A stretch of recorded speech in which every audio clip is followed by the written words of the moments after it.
Welcome to Deep Signals. So today, we're going to be talking about our closest planetary neighbor, Venus. For most of human history, it was just this incredibly bright light up in the sky, a complete mystery. We're going to dive into how science finally peeled back its layers to find, well, one of the most extreme places in the entire solar system. Wow, yeah, that quote really hits the nail on the head, doesn't it? It perfectly sets up the whole puzzle of Venus. I mean, it's so much like us in so many ways, size, location, but it's this unbelievably hostile place. It just begs the question, how did our planetary twin go so wrong? Exactly. And, for thousands of years, that's all it was. Just a beautiful, bright light you'd see right after sunset or just before sunrise. Ancient cultures actually called it the morning star and the evening star. They often didn't even realize it was the same object. Its real nature was totally hidden under this thick, unbroken blanket of clouds. And that question right there became the obsession for scientists. Telescopes told us it was a planet, sure, and that it had phases just like our moon. But they just couldn't get through that veil. The curiosity must have been immense. I mean, was there a lush jungle world under there, like you read about in old sci-fi stories? Or was it something else? That's the mystery that really kicked off the whole journey to understand Venus.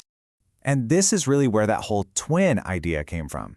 Once we could actually measure its size and its mass, it was a shock. Venus is almost a carbon copy of Earth in both of those ways. And that similarity, well, that's what really got scientists excited. They started thinking, okay, if it's like Earth in size, could it be like Earth in other ways? Maybe it could teach us something about our own planet's history or where we might be headed. So, how in the world did we go from seeing just a bright dot to mapping an entire world that we literally can't see with our eyes? Well, it's a story of some seriously clever technology. We had to invent ways to see what was hiding beneath those clouds that just never, ever part.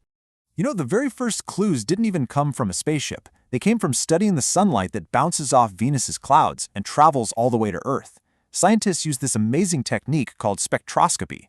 It's basically where you pass that light through something like a prism, splitting it into a rainbow.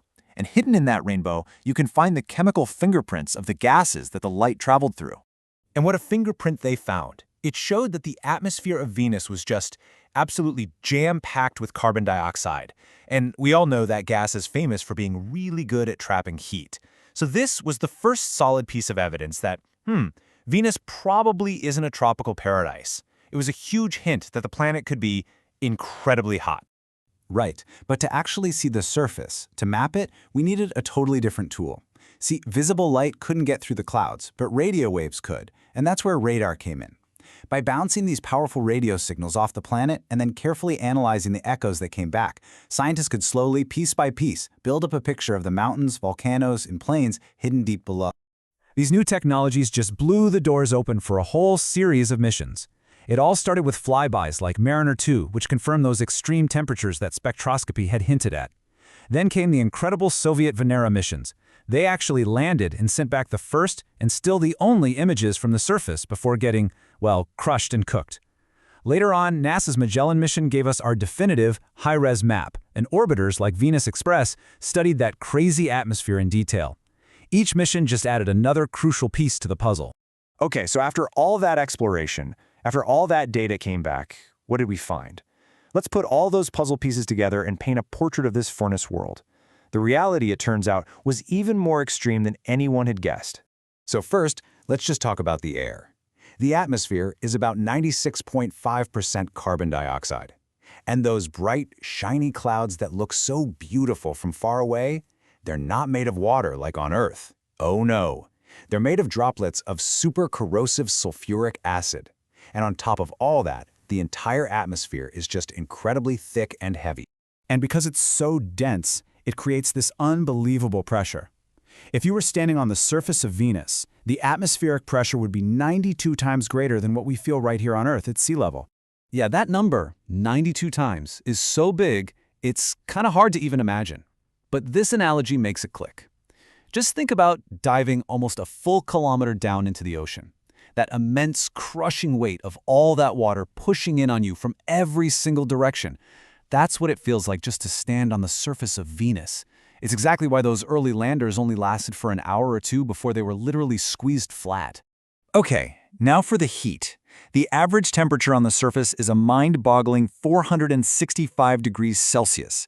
That's about 870 degrees Fahrenheit. To put that in perspective, Venus is actually hotter than Mercury, even though Mercury is way closer to the Sun. It's hot enough to melt lead. And the reason for this insane heat is a process called a runaway greenhouse effect. That gigantic carbon dioxide atmosphere, it acts like a thick, one-way blanket. It lets the sun's energy in, but it absolutely does not let the heat radiate back out into space. So over billions of years, this just kept getting more and more intense, trapping more and more heat, until the entire planet became the furnace that we see today. So it's not just the atmosphere that's completely wild. The planet itself, its geology, the way it moves, is just as strange, isn't it? That's right. Those radar maps showed us a surface that is completely dominated by volcanoes. We're talking vast lava plains and thousands upon thousands of them. But what's really striking is what isn't there: impact craters. Unlike the Moon, which is covered in them, Venus has very, very few. And that tells us that the surface is geologically young, probably paved over by massive volcanic eruptions in its relatively recent past. And this has to be one of my favorite strange facts about Venus. A single day, so the time it takes for the planet to spin just once, is 243 Earth days long. But it only takes 225 Earth days for it to go all the way around the Sun. So get this, on Venus, a day is actually longer than a year. It's just bizarre. And to top off the list of oddities, Venus spins backwards compared to Earth and pretty much every other planet in our solar system. We call that retrograde rotation.